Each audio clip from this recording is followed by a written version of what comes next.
Hello everybody, welcome back to From Rhythm to Algorithm. Continuing on, you know how we do it, very little introduction. First principle derivation, math, physics, linguistics. Trying to find our definition of sensorality, which is an axiom. And we have made a ton of progress. If you've not caught up, watch the previous episodes. So last episode, I'm not sure where we finished, but I have monopoly written down. But again, right, we discussed how we discussed how there can't be. We gave an example, at least how there isn't a fraction of a magnetic monopole. That doesn't exist. So we gave you a physical proof of dichotomy physically, which is dipolarity, I guess you would call it.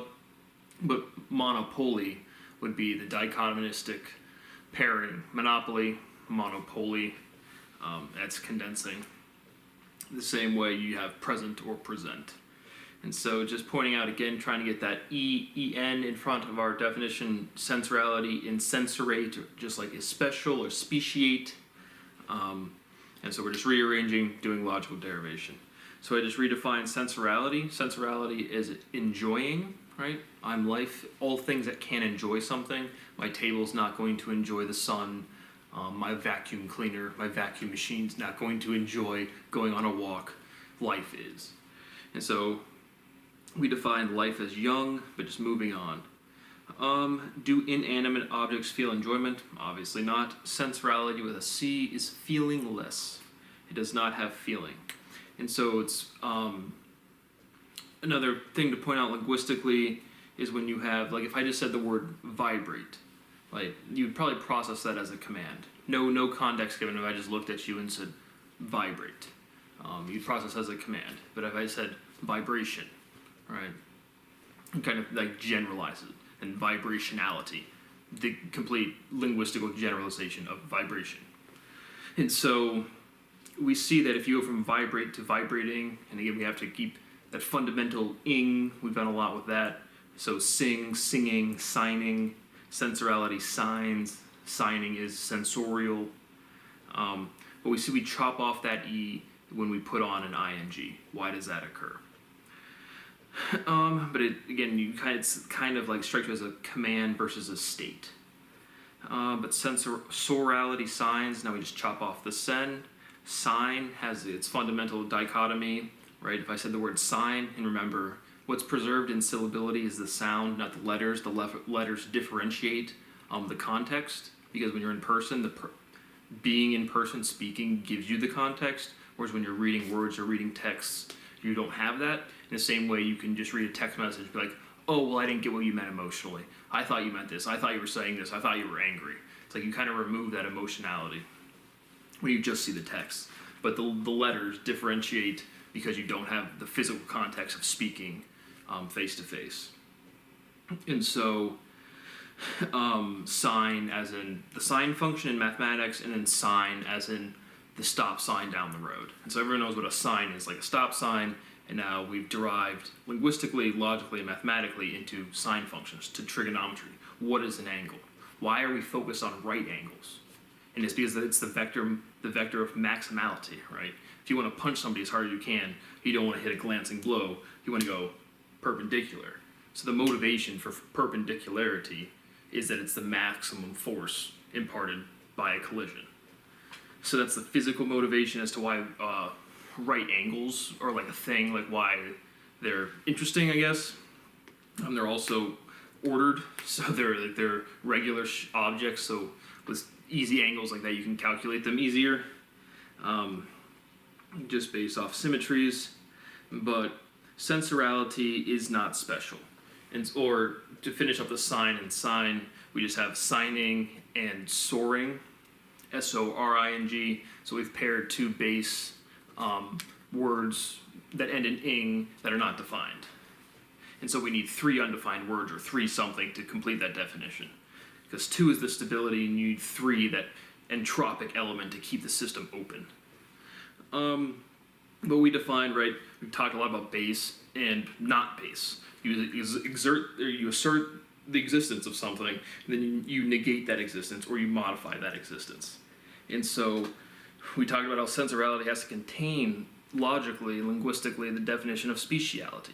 Speciality differentiates, sensorality does not. sensorality is not speciality. So speciality proliferates, sensorality does not. Go look at how many colors are there? Well, there's 3 primary colors. Then there's 8 primary colors. Then there's 70 million primary colors. Is there today's National Hot Dog Day, and then the next day is National Hot Dog Day, National Pet Day, National Rug Day, and National Backflip Day. And so you see this proliferation of differentiation everywhere when people are trying to categorize things or make lists or complete sets. They do it incorrectly and then just get a bunch of exceptions, a bunch of rules, a bunch of extra colors when they're really shades, or a bunch of extra tones in music when they're really harmonics or whatever. Meaning people tend to proliferate. Speciality proliferates. Sensorality does not. Speciality is special. Sensorality is not. Speciality changes. Sensorality does not. And so, what are we getting at? Just begin logically deriving and pointing things out. But sensorality is not special, and now I want to focus when we say special versus special, because we can remember we're differentiating that pronunciation. It's represented by the same letters, but it has a different pronunciation, and so that's just like the eh, it's like the avec grave en français, and so it's special, eh. And so that just jumped out at me, pointing it out. Sensorality is normal, normality is not special. Sensorality is normality. Sensorality is dysfunctional, right? What is normal? Sensorality is normal. Dysfunction is normal. Entropy is normal. Literally. Your physical systems are going to tend to a state of disorder. Your body is a physical system. Have you ever met somebody that hasn't gotten sick before? Have you ever met somebody that's not going to die? That's disorder. That's dysfunction. And that's normal. And so, logically, consistently, right, people don't think of dysfunction as abnormal, or they think of dysfunction as abnormal, but it's normal to break down. True. So we can say entropy is sensorality, and then see, in order we started with entropy, so now we have that en in front of the sen, right? Sensorality, that en from entropy, we're showing the expansion of entropy linguistically, is now going to expand to sensorality.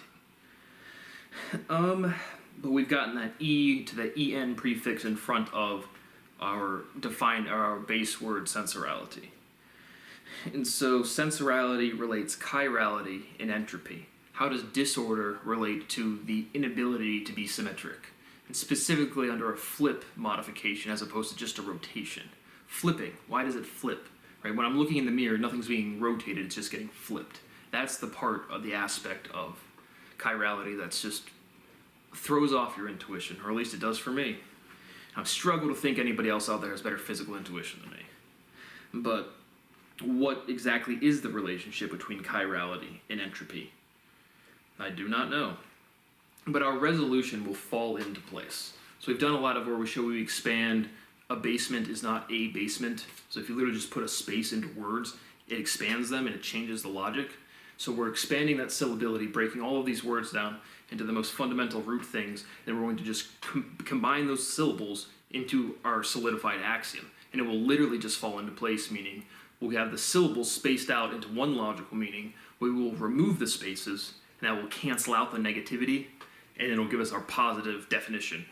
Or something, or will give us our negative definition, and that will be like our limiting case, and we'll make the positive definition directly obvious. And so, arranging the syllables to get them into the right place, reducing the spaces between them, changing the logic as those words reconnect. And we've weaseled our way all the way into sine functions and trigonometry, which is so hyper-specific. But now what we're going to do is I'm going to restart my camera and move on.